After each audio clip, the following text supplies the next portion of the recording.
இன்று சிவனை வழிபட்டால் வாழ்வில் செல்வம் பெருகும். பிரதோஷம், மாத சிவராத்திரி இவை இரண்டுமே சிவனுக்கு மிகவும் சிறப்புக்குரிய நாட்களாகும். இந்த இரண்டும் ஒரே நாளில் இணைந்து வருவது மிகவும் அற்புதமான பலன்களை அளித்தரும். மாதந்தோறும் வரும் திரையோதசியை பிரதோஷம் என்றும் சதுர்த்தசியை மாத சிவராத்திரி என்றும் கொண்டாடுகிறோம். சில மாதங்களில் திரையோதசி, சதுர்த்தசி ஆகிய இரண்டு திதிகளும் ஒரே நாளில் இணைந்து வருவதுண்டு. இப்படி பிரதோஷமும் மாத சிவராத்திரியும் இணைந்து வரும் நாள் மிகவும் சிறப்பு வாய்ந்ததாகும். இந்த அற்புதமான நாளில் சிவபெருமானை உரிய முறைப்படி வழிபட்டால் சிவபெருமானின் பரிபூரண அருளை பெற முடியும். அதோடு வாழ்வில் இருக்கும் தடைகள் அனைத்தும் நீங்கும் என்பது நம்பிக்கை. இந்த ஆண்டு இன்று புதன்கிழமை பிரதோஷமும் சிவராத்திரியும் இணைந்து வருகிறது. அதுவும் புதன்கிழமையில் பிரதோஷமும் சிவராத்திரியும் வருவது இன்னும் கூடுதல் சிறப்பானதாகும். புதன்கிழமையில் வரும் பிரதோஷம் சௌமியவார பிரதோஷம் என்று அழைக்கப்படுகிறது.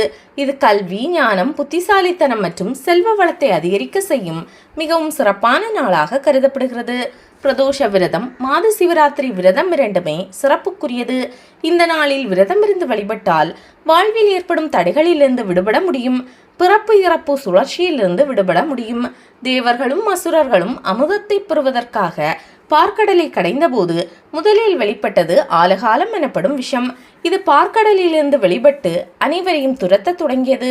அனைவரும் இதை கண்டு நடுங்கிய போது உலக உயிர்களை காப்பதற்காக சிவபெருமான் அந்த ஆலகால விஷத்தின் கடைசி துளி வரை பருகினார். விஷம் அருந்திய சிவன் நந்தியின் கொம்புகளுக்கிடையே நடனம் புரிந்தார். விஷம் உண்ட வேளை பிரதோஷ வேளை என்றும் கூறப்படுகிறது.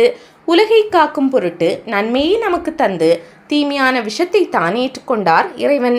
இவ்வாறு உலகை காத்த உத்தமனான இறைவனை மனமுருக வேண்டி வழிபடும் தினமே பிரதோஷம். சிவசக்தி ஐக்கியத்தின் அடையாளமாக போற்றப்படும் நாள் சிவராத்திரி ஆகும். தேய்பிறையில் வரும் சதுர்த்தசி நாளை மாத சிவராத்திரியாக கொண்டாடுகிறோம். இதுவே உலக உயிர்கள் தோன்றிய தினமாக கருதப்படுகிறது. இந்த நாளில் விரதமிருந்து தெய்வ அருளை பெறுவதற்கு ஏற்ற நாளாக குறிப்பிடப்படுகிறது. பிரதோஷம் மற்றும் மாத சிவராத்திரி இரண்டும் சிவனை வழிபட்டு சிவனின் அருளை பெறுவதற்குரிய நாளாகும். இந்த நாளில் சிவலிங்கத்திற்கு சுத்த நீரால் அபிஷேகம் செய்வதால் வேண்டிய வரங்கள் கிடைக்கும் என்பது நம்பிக்கை. இந்த நாளில் சிவபுராணம் படிப்பதும் சிவனுக்குரிய மந்திரங்கள் ஜபம் செய்வதும் சிவனை நினைத்து தியானம் செய்வதும் மிக சிறப்பானதாகும். பூஜை ஏதும் நடத்துவதற்கு கூட வழியில்லாமல் இருக்கும் சிவாலயங்களில் சென்று சுத்தம் செய்து விளக்கேற்றி அங்குள்ள சிவலிங்கத்திற்கு வரும் தண்ணீரால் அபிஷேகம் செய்தால் கூட சிவனின் அளவில்லாத அருளையும் அளவில்லாத நன்மைகளையும் பெற முடியும். இது சிவ வழிபாடுகளிலேயே மிகவும் உயர்ந்த உன்னத வழிபாடாக கருதப்படுகிறது. பிரதோஷ விரதம் கடைபிடிக்கும் போது சிவபெருமான் சந்திரமௌலீஸ்வர கோலத்தில் காட்சியளிக்கிறார். இந்த நாளில் வில்வார்ச்சனை செய்து வில்வாஷ்டகம் படிக்க நீண்ட ஆயுள் கிடைக்கும். குடும்பத்தில் அமைதி, நிம்மதி கிடைக்கும். பாவங்கள் நீங்கி நன்மை பெருகும்.